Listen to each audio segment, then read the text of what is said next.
Նրան հետևել են, երկիրը լքելուց շատ տևական հարցաքննել են և ահաբեկմանը միտված այլ գործողություններ են տեղի ունեցել։ Միջազգային անկախ հետազոտողին փորձել են ահաբեկել Բաքվի հատուկ ծառայությունները, երբ պարզել են, որ անձը ռազմական դատարանի շենք է ուզում մտնել հայ ռազմագերիների դատավարությանը ներկա գտնվելու և հոդված պատրաստելու համար։ Հետազոտողը հայտնվել է Ադրբեջանում, փորձել է գտնել դատական շենքը,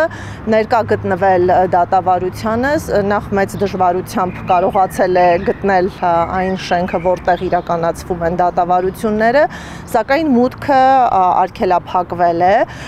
և մենք նաև տեղեկատվություն ենք ստացել, որ այս անձը կարճատև Ադրբեջանում գտնվելու ժամանակահատվածում ենթարկվել է նաև հետապնդումների։ Իրավապաշտպան Սիրանուշ Սահակյանի տեղեկություններով հետազոտողը չի ներկայացնում հայ գերիների շահերը, նրանց հետ առնչություն չունի, ներկա էր գտնվելու դատին որպես անկախ դիտորդ, հետագայում փաստերը իր սեփական հոդվածներում շարադրելու համար։ Այս պահին մենք ունենք դեպքեր, երբ հայտնի իրավապաշտպանները, անհատ իրավապաշտպաններ կամ հասարակական կառույցներ պաշտոնապես դիմել են,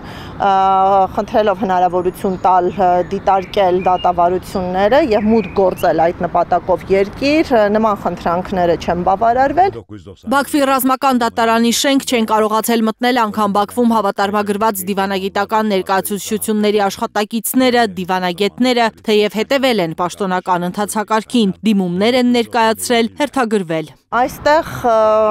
օրենքը բնականաբար համապատասխանեցված է միջազգային ստանդարտներին և պարզապես օրենքը չի հարգվում, իսկ միջազգային ստանդարտները նշում են, որ հրապարակային դռն բաց դատական նիստերին հասարակության յուրաքանչյուր անդամ ներկա գտնվելու իրավունք ունի։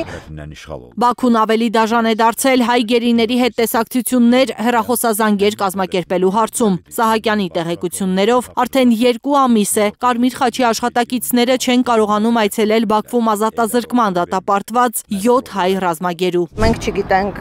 սա տեխնիկական է, թե պայմանավորված այն հանգամանքով, որ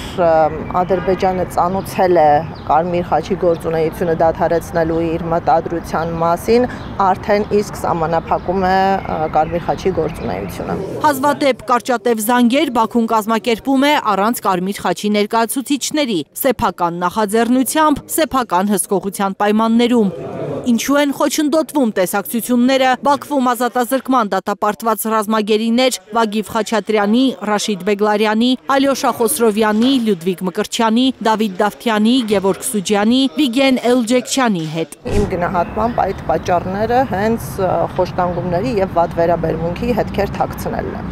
Ադրբեջանական բիշտ քաղաքականությունը անդառնալի կորուստներ է պատճառում հայ ընտանիքներին նաև Հայաստանում։